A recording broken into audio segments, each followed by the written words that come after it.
If it wasn't for doc lines and Donatelli, I'd be dead.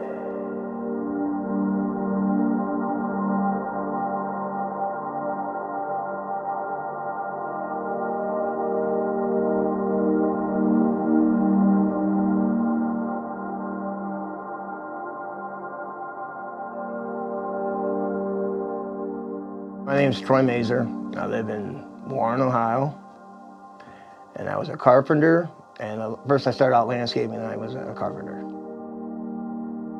Troy came to me as a new patient, presumably to be evaluated regarding complaints of abdominal and left groin pain. He'd had some inguinal hernia surgeries in the past that didn't go so well.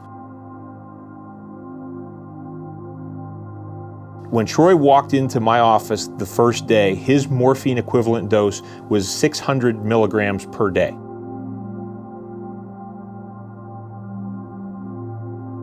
He started me out on Darvocet, and progressively I went from Darvocet to Percocet, Vicodin, on all the way up to Oxycontin and Roxycontin, Clozapine. I mean, you name it, I've probably been on it. I just got out of high school. I was landscaping, and it all began by getting hurt lifting a 7-foot hemlock off the back of a dump truck. Okay. I grabbed a tree. There's a guy next to me who's supposed to be helping me, and we were pulling it, and we're supposed to set it in the wheelbarrow. And here he didn't hold his end, and I'm holding my end, and it ripped my side. Okay. So that's where I got my first hernia. Okay. So I went through the process of workers' comp to get it approved before I went in for the operation. Finally got the operation. I guess it was about the size of a quarter that ripped in my inguinal area, and I was off 10 weeks. I was stuck like this. I mean, I couldn't straighten up. For some reason, no matter how hard I tried, I couldn't straighten up.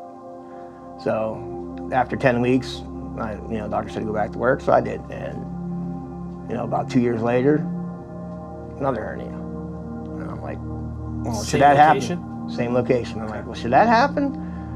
And they say, oh yeah, they're recurrent. This is what the workers' comp's telling me. Yeah, they're recurrent, just, that way you get your operation faster. You don't have to put in all the paperwork to get a new one. Right. Well, I'm here, I'm thinking, okay. That one, I'm off 6 weeks. I'm thinking, okay. And then, they give me stuff for 6-week pain pills for 6 weeks, Vicodin or whatever it was then. Mm-hmm. 3 years later, I get another one. And I said, I'm not going back to that doctor. I said, maybe he did something wrong. I don't know why, but I shouldn't. Third one doesn't seem right to me. Right. And, like I said, they gave me medication for a certain amount of time. But here, I'm just getting worse and worse with, having been cut so many times already. 3 years after that, I got another one. And I said, I'm not going back to him. I looked into it a little bit and found Hernia Center of Ohio. He came from Canada, supposed to be the specialist for just hernias. And I go in there, and the first thing I said, I don't want another operation. I said, are you going to guarantee this ain't going to happen to me again? He goes, oh, I'll guarantee you that you won't have another hernia. I said, okay. I went and had my 4th operation on that side. Goes, go back to work in 2 weeks. I'm like, 2 weeks? 2 weeks. I say, all right, you're my doctor. Right. I've always done what the doctors tell me to do. Right. And I did that, and say another 2 years later, I got another one. So I went back to him. I said, well, I was only up 2 weeks, let's see what happens. And same thing, go back to work in 2 weeks. I did it. Here I'm doing construction, right. And it's not easy work. Right. Landscaping was actually the hardest work I ever did. Sure. But then, I fell into doing carpentry, which I really love, but I can't do anymore. And the whole thing is to do something light. What is light in construction? Right. I mean, people say, do light work. Well, there ain't nothing light. Right. And I went back to work, and then 2 months later, the 6th one came up. And I said...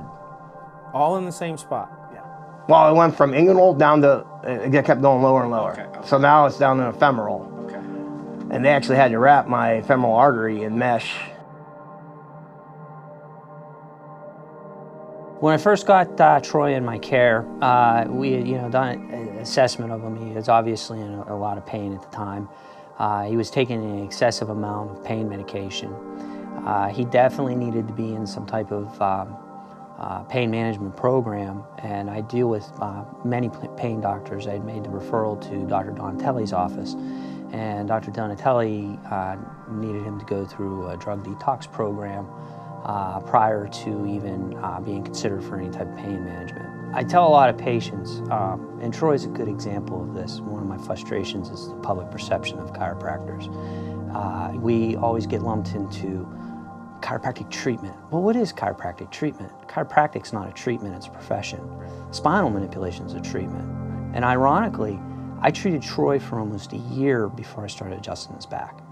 And I want to say it was only in the last 6 weeks that we actually started performing traditional spinal manipulation on Troy's low back. And at that point, we're only doing it at this point because we've gotten him to the point that we could provide that type of care. When he first came to me, he definitely was not somebody who was eligible or would benefit from spinal manipulation, yet he's getting chiropractic care. And I think that's one of the biggest frustrations. And I deal with that, not only in the work comp system, but even in verifying somebody's insurance benefits. Well, there's chiropractic benefits. Well, that's spinal manipulation. Are you going to pay for my exam? That's medical. Are you going to pay for me to do a functional movement analysis on this patient and prescribe exercise therapy? That's physical therapy. So, what is a chiropractor? And I think not only the public's perception, but the industry's perception of what we do and what we're actually capable of is one of the most frustrating things I find. If it wasn't for Doc Lyons and Donatelli, I'd be dead. How many years were you, from when the first hernia to the point you met Dr. Lyons, how many years was that? About 15 to 17 years. Wow. And you progressed from nothing to 600 morphine equivalent. Yeah, yeah. I think the keys to success here can be applied to the bigger picture, and that is very rarely does a person who has a chronic pain syndrome find a solution that comes in any one form. Agreed. Yeah. We throw these terms around. We talk about comprehensive care. We talk about basic conservative care. But the question is, what does that mean? In reality, if you talk to people who have found a way to successfully manage a chronic pain problem over the long term, very rarely does it involve one or two modalities. It generally involves a number of modalities, and I tell people all the time, if you can do 3 or 4 or 5 different things and you get a little bit of benefit from each one of those things, at the end of the day, that benefit adds up to a lot of benefit. So when we talk about the reasonable and appropriate use of medications, when we talk about injection therapy, when we talk about manipulation, when we talk about passive modalities, when we talk about active physical therapy modalities, and on and on and on and on, not all of those things apply to every single patient, but many of those modalities apply to a lot of different patients. And the real key is sitting down with a patient, listening to that patient, examining that patient, figuring out what the problem is, and then helping that patient be guided toward the modalities that are most likely to be helpful to him or her. Putting together the whole package so that at the end of the day, that patient, like Troy, can walk away as a success story and say, hey, look at me, look how much better I'm doing compared to where I was 6 months ago, 9 months ago, 10 years ago. If you ask the doctor how far from where I am to where I am now, it's a night and day. Right. Like now, I can walk my dogs. I go out to the store. I wouldn't go to the store because I don't want to walk around. I was hurting too bad.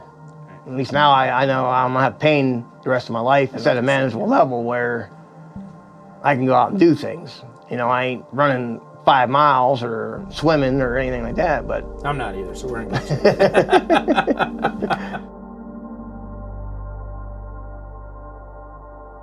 At the end of the day, today, Troy is taking less than 3% of the equivalent pain medication that he was taking when he walked into my office the first day. So it can be done if we look It absolutely can be done, and it should be done in a lot of these cases. Too many people, especially chronic pain patients, just sit at home and they think that this is it and this is how they're going to live out the rest of their lives. A lot of them are highly depressed, which just feeds to it.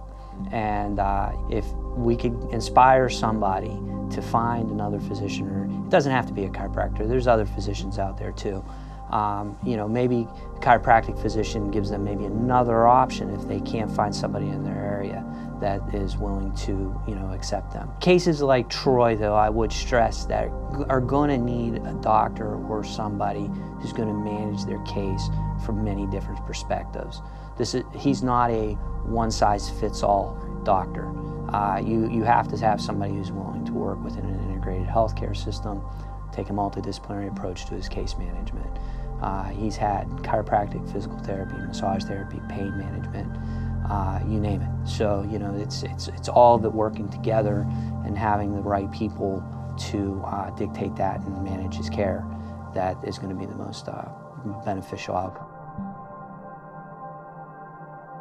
Cases like Troy's are far too common. It's time for both the patient and healthcare community to think outside the box about how to deal with pain. The territorial days of healthcare are over. It's time for providers to work together to produce outcomes like Troy's. If you are a patient who has given up and have been told that this is as good as you can get, then we encourage you to find a chiropractor near you to evaluate your case and help you find the right path to relief. To find a chiropractor near you, go to www.tnchiro.com.